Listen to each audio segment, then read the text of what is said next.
Este aqui é o Japão, um dos países mais desenvolvidos de todo o mundo, mas este país conta com características geográficas problemáticas. Ele possui centenas de ilhas, mas temos 4 principais que se destacam. Começando pelo sul do país, temos a ilha de Kyushu e Shikoku. Posteriormente, temos 2 ilhas maiores, sendo Honshu e Hokkaido. Essas 4 ilhas formam parte do arquipélago japonês. E é aqui que o problema geográfico do Japão começa. A sua formação geográfica peculiar não é à toa, e sim por consequência do Japão estar localizado entre 4 placas tectônicas distintas. A primeira delas sendo a placa tectônica do Pacífico, que está se movendo gradualmente para o oeste, empurrando assim a placa das Filipinas e a placa norte-americana, fazendo ambas se chocarem com a placa tectônica euroasiática. E graças a essas 4 placas tectônicas, o seu território é cheio de vulcões. São 108 vulcões ativos no país. Este número corresponde a 10% de todos os vulcões ativos no mundo. E se compararmos com o Brasil, que é 22 vezes maior que o Japão, o nosso território não tem nenhum vulcão ativo, e mesmo com seu gigantesco tamanho, o Brasil está no centro da placa tectônica sul-americana, não o deixando ser tão afetado por desastres naturais. Mas voltando para o Japão, em decorrência de sua formação vulcânica, 73% do território japonês é composto por montanhas, encontrando muitos problemas na sua área habitacional. Por consequência disto, os japoneses se concentraram em pequenos territórios litorâneos. Por exemplo, a região metropolitana de Tóquio tem 37 milhões de habitantes. Mais ao sul, em Nagoya, temos quase 10 milhões. Já Osaka, no seu lado, tem quase 20 milhões. E por último, Fukuoka tem 5 milhões de habitantes. E apenas essas 4 metrópoles representam mais de 57% da população japonesa. E não é por coincidência que todas estas áreas são mais planas e mais desenvolvidas em comparação ao interior do país, que é um território montanhoso. Tóquio, por exemplo, está localizada na parte plana mais extensa do Japão, pois aqui temos a planície de Kanto, a maior planície do país. Essa região possibilitou o desenvolvimento de 2 pontos importantes. O primeiro deles é a força agrícola da região, que foi intensamente explorada. O segundo ponto é a fácil expansão residencial por aquele território, dado a sua planície. Não é à toa que hoje Tóquio é a cidade mais populosa do mundo, com 3 a cada 10 japoneses morando na área metropolitana da cidade. E se compararmos com outras regiões que não são planícies, vemos que elas são menos desenvolvidas, como a região de Nagano, que é uma área menos populosa. O mesmo acontece com a região de Gifu, que também tem uma grande presença de montanhas em seu território. E como mais de 70% do território do Japão é formado por montanhas, isso também o prejudicou em seu desenvolvimento.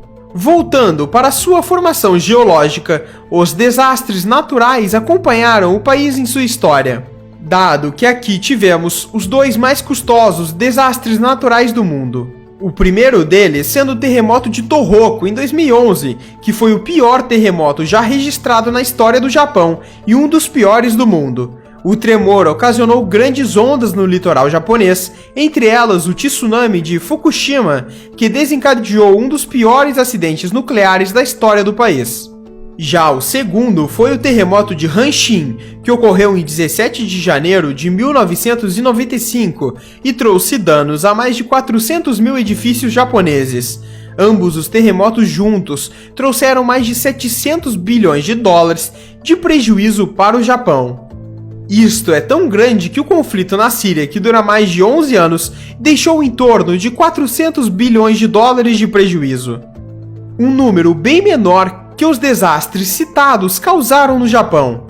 E mesmo sendo a 3ª maior economia do mundo, o país ainda é conhecido pela falta de recursos naturais. O Japão possui uma reserva de petróleo tão pequena que corresponde a apenas 0,0027 das reservas mundiais. Para se ter uma noção, o Brasil tem uma reserva 370 vezes maior que o Japão, mesmo estando na 15ª posição do ranking. E por conta da falta de petróleo, o país é o terceiro maior importador do combustível fóssil no mundo.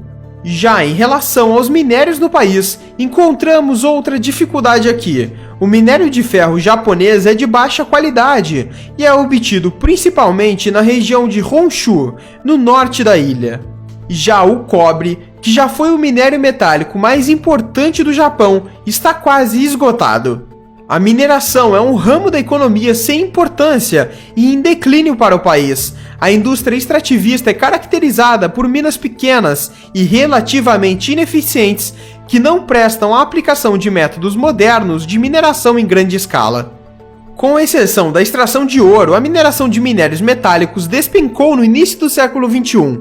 A mineração de ferro e cobre cessou essencialmente após os anos 2000, e o Japão agora importa praticamente todas as necessidades da maioria dos minérios.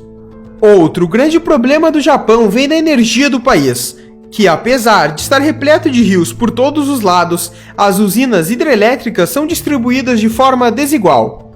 E além disso, muitas hidrelétricas não podem operar em plena capacidade, devido às variações sazonais e falta de chuvas em certas épocas do ano. E a produção energética do Japão não supre o que o país precisa, dado que em 2017 o país só produziu 9% da sua demanda energética, um nível baixo quando comparado com outros países desenvolvidos. Isto resulta em uma dependência de outros países para recursos, tornando o país vulnerável a eventos internacionais imprevisíveis. E a falta destes recursos ocasionou em diversas guerras e invasões japonesas a outros países durante a sua história. A ocupação japonesa na Coreia, por exemplo, foi um período que durou de 1910 a 1945, com os japoneses estabelecendo o domínio econômico e militar da Coreia, onde a polícia militar japonesa tinha autoridade para governar todo o país, tendo controle da mídia, da lei e do governo coreano. Em 1910, estima-se que 7 a 8% de todas as terras aráveis da Coreia já estavam sob controle japonês, e em 1932 este número já subiu para mais de 50%, com o Japão se beneficiando imensamente durante a ocupação, já que a indústria japonesa estava em um longo processo de expansão. No mesmo período, enquanto o Japão ocupava a península da Coreia, o Império conquistou a região da Manchúria, uma terra rica em recursos naturais que foi amplamente vista como uma forma de salvar a economia japonesa da Grande Depressão, causada pela influência dos Estados Unidos. Posteriormente, o Japão esteve em vários conflitos e invadiu diversos países em todo o Sudeste Asiático. Mas a cultura de invasão japonesa acabou após o ataque de Pearl Harbor, que resultou na resposta americana de Hiroshima e Nagasaki e destruiu as duas grandes cidades. E posteriormente, isto deu fim a todos os domínios japoneses sobre outras regiões fora de seu território. E hoje o Japão, apesar de sua geografia peculiar e a falta de recursos naturais, conseguiu se desenvolver através do foco em seu próprio território e importando o que não possui. E este foi o exato motivo pelo qual a geografia japonesa é insanamente ruim. Os conteúdos deste vídeo dão um trabalho muito grande para nós, e se você gosta do nosso canal e gostaria de nos ajudar a continuar produzindo conteúdo de alta qualidade, agora temos a opção Seja Membro. Por aqui você recebe benefícios exclusivos, como uma tag que vai aparecer para todos quando você comentar alguma coisa, acesso aos bastidores da produção do canal e você poderá escolher os temas futuros dos próximos vídeos, além de vários outros benefícios que só os membros terão. Clique no botão Seja Membro e saiba todos os benefícios. Quai, seu app de vídeos curtos.